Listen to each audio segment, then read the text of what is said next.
வணக்கம் போஞ்சு. ஸோ இன்றைக்கி வந்து நம்ம கொஞ்சம் ஃப்ரெஞ்சு ப்ரொனன்சியேஷன் எப்படி பண்ணுறதுன்றது பார்க்க போகிறோம். ஸோ முதல்ல இருக்கிறது வந்து இங்கிலீஷில் சொல்லியிருக்கேன், ஃப்ரெஞ்ச் ப்ரொனன்சியேஷன். ஸோ அந்த ப்ரொனன்சியேஷனோட ஸ்பெல்லிங் கரெக்டாக பார்த்துக்கோங்க. பல பேர் வந்து இதில் தப்பு பண்ணுவாங்க, NOU போடுவாங்க. NOUN கிடையாது, NUN. So pronunciation. இப்போ இதுவே ஃப்ரெஞ்சில் சொல்கிறது வந்து pronunciation franchise. Pronunciation française. So it's important pour moi. அதாவது இது எனக்கு ரொம்ப முக்கியம், இம்பார்ட்டண்ட்னா முக்கியம் இல்லையா? ஸோ இது எனக்கு முக்கியம். போர் மீன்ஸ் எனக்கு, வா அந்த குன்றோம் இல்லையா அந்த இது. ஸோ மூவான்றது எனக்குன்னு அர்த்தம். pour moiன்றது எனக்கு. So important pour moi. இதே இங்கிலீஷில் சொல்கிறது வந்து இம்பார்ட்டண்ட் ஃபார் மீ சொல்லுவோம். Important for me. ஸோ இங்கிலீஷில் வந்து இம்ப்னு சொல்கிறோம், ஆனால் ஃப்ரெஞ்சில் வந்து ஆம்ப்னு சொல்லுவோம். ஆம்பொர்த்தான் சொல்கிறோம். பட் ஸ்பெல்லிங் வந்து ஒரே மாதிரி தான் இருக்குது இல்லைங்களா? ஸோ பொருன்றது ஃபாரு, மூவான்றது மீ ஆச்சு. ஸோ ஆம்பொர்த்தான் for moi, important for me. The next word, அடுத்த வேர்டு பாருங்கள், imperméable. So ஆம்பொர்த்தான், imperméable. ஆம்பெர்மியாபிள்னால் என்னன்னு சொல்லுங்கள். கரெக்ட், உங்களுக்கு தெரிஞ்சிடுச்சு. ஆம்பெர்மியாபிள் வந்து இங்கிலீஷில் வந்து impermeable. So in English also impermeable. So water ப்ரூஃப்னு சொல்லுவோம், ரெயின் கோட்டுன்னு சொல்லுவோம் இல்லைங்களா? அதுதான் வந்து ஆம்பெர்மியாபிள். ஸோ கிட்டத்தட்ட ஒரே ஸ்பெல்லிங்காக தான் இருக்குது, இம்பார்ட்டண்ட்டுக்கும் இம்பெர்மியபிளுக்கும். ஆனால் வந்து ஃப்ரெஞ்சில் வந்து உங்களுக்கு வந்து இந்த ஆக்சன்ட் தெகு போட்டிருக்காங்க, ஒரு சின்ன குறி மாதிரி போட்டிருக்காங்க இல்லையா? இங்கே குறி போட்டிருக்காங்க இல்லையா?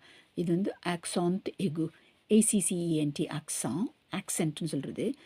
எகு, AIGU, ஆக்சன்ட் எகு. ஓகே. பட் வழக்கமாக வந்து இங்கிலீஷில் சொல்கிறது வந்து வாட்டர் ப்ரூஃப்னு தான் சொல்லுவாங்க. இம்பெர்மியபிள் யூஸ் பண்ண மாட்டாங்க. அந்த வார்த்தையும் இருக்குது, ஆனால் வந்து இதில் யூஸ் பண்ணுறது வாட்டர் ப்ரூஃப் தான் சொல்லுவோம். ரெயின் கோட்டுன்னு சொல்ல மாட்டோம், ரெயின் ஜாக்கெட்டுன்னு சொல்லலாம். ஓகேங்களா?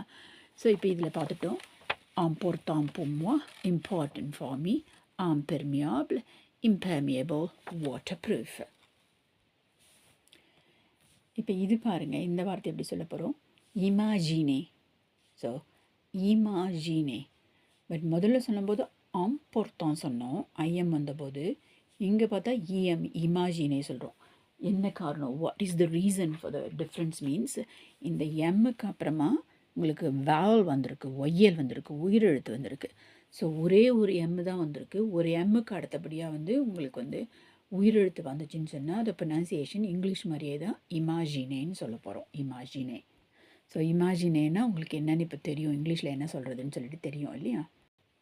To imagine. இங்கே இமேஜினும் சொல்லலாம், டு இமேஜினும் சொல்லலாம். தமிழில் வந்து கற்பனைன்னு சொல்கிறோம் இல்லையா? ஸோ இமேஜினே, டு இமேஜின். important, imperméable. ஆனால் இங்கே பார்த்தீங்கன்னா இமேஜினே, டு இமேஜின். இப்போ இந்த வார்த்தை பாருங்கள், இதுவும் எப்படி சொல்லுவோன்னா இம்மொபிலியே தான் சொல்லுவோம். ஸோ இமேஜினே மாதிரி இம்மொபிலியே சொல்லுவோம். ஏன்னா இங்கே டபுள் எம் வந்திருக்கு, புரியுதா? ஸோ எம்ஏ திரும்பியும் வந்திருக்கு.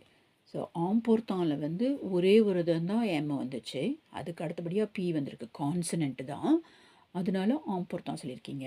இமேஜினேயில் வந்து உங்களுக்கு ஐக்கு அப்புறம் எம் வந்து, அதாவது எம்முக்கு அப்புறமா வேல் வந்திருக்கு. இங்கே டபுள் எம் வந்துச்சுனாலும் நம்ம என்ன சொல்லுவோன்னா இம்மொபிலியே தான் சொல்லுவோம். ஒன்லி ஆம்பொர்த்தான், ஆம்பெர்மியாபிள் மீதிக்கு வந்து இங்கே டபுள் எம் வந்துச்சுன்னு சொன்னால் இம்மு தான் சொல்ல போகிறோம். இம்மொபிலியே. இம்மொபிலியேனா என்னென்னு உங்களுக்கு தெரிஞ்சிடுச்சா? இப்போது இம்மொபிலியேனா எஸ்டேட் ஏஜென்ட். பிரிட்டிஷ் இங்கிலீஷில் சொல்கிறது இருந்தால் எஸ்டேட் ஏஜென்ட். அப்போ அமெரிக்கன் இங்கிலீஷில் சொல்கிறது இருந்தால் என்ன சொல்லுவோம்?